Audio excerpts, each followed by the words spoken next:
तो दोस्तों आज हम आए हैं रीजनिंग टॉपिक पर। तो रीजनिंग के ऐसे हर पेपर यानी कि कोई भी पेपर हो, किसी की भी भर्ती में जाए, एक दो प्रश्न जरूर आते हैं रीजनिंग के। तो हम आज शुरुआत ही कर रहे हैं रीजनिंग की। तो देखो कौन सा प्रश्न है और क्या लिखा है और क्या आएगा।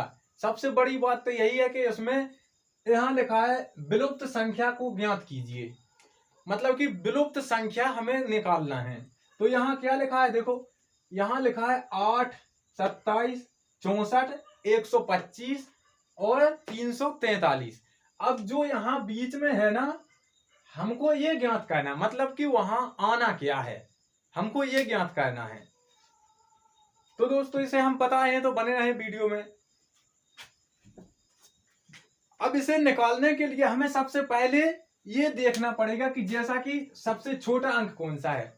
सबसे छोटा अंक कौन सा है, तो सबसे छोटा 8 है। अब हमको यह निकालना है कि ये 8 आया यहाँ कहां से है, मतलब ये इसमें कौन सा लॉजिक लगा है, क्या किया है उसने कि यहाँ 8 आ गया। इसी के बाद हम इसे भी देखेंगे, फिर 27 कैसे बना है, फिर 64 कैसे बना है, फिर 125 और फिर 343। मतलब हम इनको हम पता लगा के लेंगे ना कि ये कैसे बना है। तो ये बीच का हमें अपने आप समझ में आ जाएगा कि ये कैसे बना है। तो दोस्तों क्या हम इस 8 को ऐसा लिख सकते हैं, 2 गुणे 2 गुणे 2 बराबर 2 दूनी 4, 4 दूनी 8। ये हमारा 8 प्राप्त हो जाता है। इसी प्रकार यहाँ है 27, तो हम इसे भी लिखेंगे 3 गुणे 3 गुणा 3 बराबर 3 3 का 9, 9 3 27, 27 हो गया।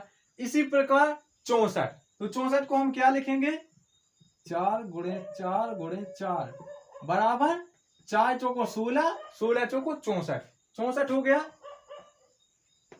अब यहाँ 125, तो 125 कैसे बनेंगे, इसी प्रकार 5 गुणे 5 गुणे 5 बराबर 5 पचम 25, 25 पंचे 125, 125।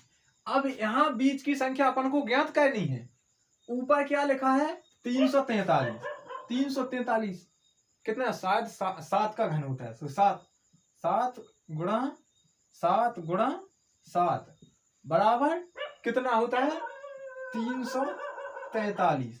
अब हमको निकालना है बीच की संख्या क्या है। तो बीच की संख्या क्या है, तो इनमें से एक तो लॉजिक यही आ जाएगा कि सबसे पहले इनमें से देखेंगे हम, पहले 2 आया है, फिर 3 आया है, फिर 4 आया है, फिर 5 आया है। 5 के बाद सीधा 7 आया है और यही वो जगह है जो यहाँ बीच में खाली स्थान है।